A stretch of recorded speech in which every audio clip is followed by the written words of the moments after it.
Ben, boa tarde. Estamos aquí, tres. Faltanos Manuel Quintana Martelo, que non pode acudir, pero mandamoslle un saúdo cariñoso na distancia. Pero, en calquera caso, faltanos o coordinador da sección, pero temos connosco as dúas coordinadoras da xornada de hoxe, que son Rosario Sarmiento e Sofía Santos, non? Esta é unha xornada que aí fomos un pouco escasos no título, non? Porque, claro, as creadoras galegas do século XXI pode facer pensar que nós tiñamos a pretensión, ou ousadía, ou atrevemento, non sei como chamar, de falar de todas as creadoras, de todos os ámbitos, de todas as disciplinas, de todas as artes, etc. na xornada de hoxe. Realmente só se refire ou refírese, sin poñerlle só as artes plásticas, non? Digo isto porque, claro, para nós esta xornada colócase nunha intersección. É frecuente que nos coloquemos en interseccións, non?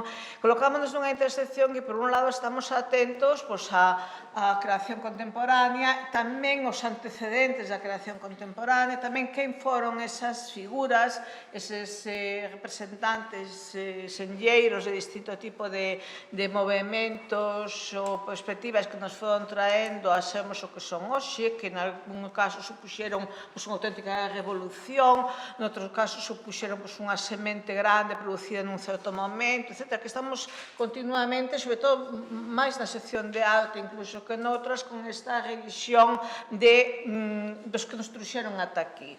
E, naturalmente, dentro desas revisións, como a que se fixo de Atlántica, ou como se fixeron outras, hai homes e hai mulleres, non? Sempre poñendo acento en que hai mulleres para que na escolma non se perda nunca esa perspectiva. E logo está a outra, a de que, claro, nós, dentro dunha das nosas liñas, está a memoria, claro, pero nós sempre fixemos moito fincapé no labor do Consello da Cultura en visibilizar o traballo das mulleres nas distintas áreas, tanto no presente como no pasado, non? Aí está o álbum de mulleres, aí está esa actividade que facemos os últimos xoves de outubro, que son as pioneiras, mulleres vivas, pioneiras en distintos ámbitos, sobre todo ámbitos non moi transitados tradicionalmente por mulleres, e que supuxeron un punto de inflexión a partir do cal outras podemos vir detrás, non? Levamos moitos anos facendo un ciclo de cinema que primeiro era creadoras galegas da imaxe, e agora se chama Olladas de Muller, que facemos en colaboración coa Filmoteca de Galicia. Quero dicir que hai esta ollada da presenza e valorización do traballo das mulleres nas distintas áreas, e esta súmase desde a sección de creación e artes visuais contemporáneas, a que pertencen elas dúas, que foron as que diseñaron a xornada de hoxe, que foron as que a coordinaron, que a conduciron ata aquí, e elas teñen a palabra, non sei en que orde queredes falar. Bueno, moitas gracias, Charo. Boa tarde a todos e gracias por estar aquí. Bueno, esta xornada, a que efectivamente, como di a nosa presidenta, ten un título, quizá, digamos, que abrangue moi amplio, é dicir, parte de alguna maneira, en conversas con Sofía Santos, que a miña compañeira na Comisión de Artes Visuais aquí no Consello, parte de alguna maneira a partir do informe que este Consello publica no ano 2015, dirixido por a profesora María Luisa Sobrino Manzanares, un informe moi importante, digamos, para todo o que supón esta reflexión sobre a presencia das creadoras dentro do sistema artístico, que foi Arte e Muller. Este informe, que facía un traballo de revisión entre os años 1990 e o 2013, de como había sido a presencia das artistas en todo o entramado, en todo o sistema artístico galego. Realmente, as conclusións que dese informe, realmente eran bastante demoledoras, non? Porque despois de revisar todos os ámbitos, o coleccionismo, os museos, as exposicións temporais, a presencia en galerías, etc., a profesora Manzanares, e cito textualmente, decía: a maioría das mulleres artistas encóntrase aínda buscando o seu propio oco nos diferentes camiños dun sistema cultural resido por homes, non? Isto é unha cousa do 2015.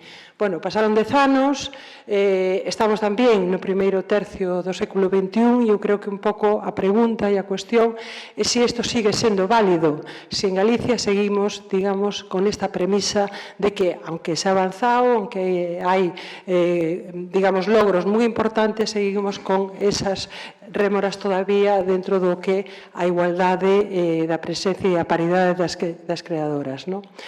Bueno, eu creo que en todas as cousas, e máis en esta revisión do papel das mulleres dentro do sistema artístico, penso que é case como un paso adiante e dous para atrás, moitas veces, non? Se pensamos, por exemplo, neste 2024 no que estamos, vemos como o museo de referencia no Estado español, como é o Museo Thyssen-Bornemisza, inaugurou a temporada deste ano con unha exposición mestras, unha exposición extraordinaria que pasaba revista ao papel das artistas durante, digamos, no panorama mundial desde o Renacimento, unha exposición que, además, penso que foi, tuvo un enorme éxito de visitantes e tamén o catálogo, etc. E agora, ademais, está seguindo a súa programación, por exemplo, con unha exposición como Isabel Quintanilla. Outro indicador, por exemplo, moi positivo é o informe que acaba de publicar foi moi pouco tempo MAP, a Asociación de Mulleres nas Artes Visuais. Sabedes que, todos os anos sacan unos informes despois da cita das ferias en Madrid, non? A Feria Arco, que de alguna maneira é o referente importante, non? Dentro do sistema artístico, do coleccionismo e do mercado de arte en España, estamos con unhas cifras casi cercanas a la paridade del 50%, del 40,1%, o cal realmente é un dato moi importante, non? Pero frente a eso, como este é un camino de un paso para adiante e outro para atrás, desde un museo, o primeiro museo dedicado en Galicia a un artista, o Museo Bea Rei, inaugurado no 2019 no Sobrado dos Moses, un museo fantástico, ademais, con unha importantísima colección dela, está pechado. Se ha pechado e eu creo que sine die e, ha desaparecido un pouco do panorama museográfico, non? Frente a eso, tenemos outras boas noticias das que falaremos pola tarde, como é, o traballo que fai o CEGAG, o traballo que se fai tamén desde a Fundación María José Jove, pero, les falarán os seus responsables.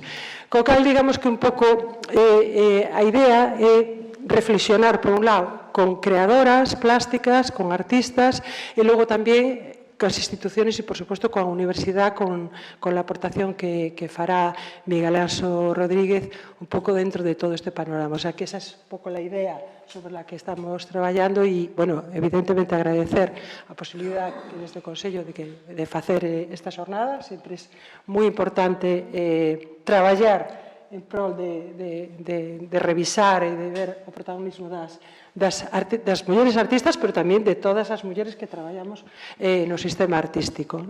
E tamén dar as gracias a todas os que vades a participar aquí e a todas as persoas que nos acompañan. Así que, por a miña parte nada máis, e moitas gracias, e empezaremos xa con a primeira mesa redonda. Eu non podo máis que sumarme o agradecemento ao Consello da Cultura Galega por promover esta xornada. Foi un placer coordinala xunto con Rosario. Un pouco ela xa estableceu as bases un pouco que nos levaron ao diseño do que é esta xornada. E, como decía Rosario, que é un termo moi xeral o título do que é a sesión, pero logo temos as mesas redondas que xa están máis concretas nun aspecto determinado, e logo o relatorio que, como decía Rosario, fará Miguel Anxo. E nada máis que darvos as gracias tamén a vos, a todos os participantes e a todo o público por estar hoxe aquí connosco. Moitas gracias.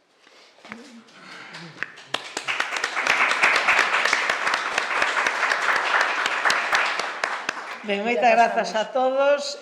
Chamamos á mesa as nosas primeiras convidadas, Mónica Alonso, Celeste Garrido e Alejandra Pardo.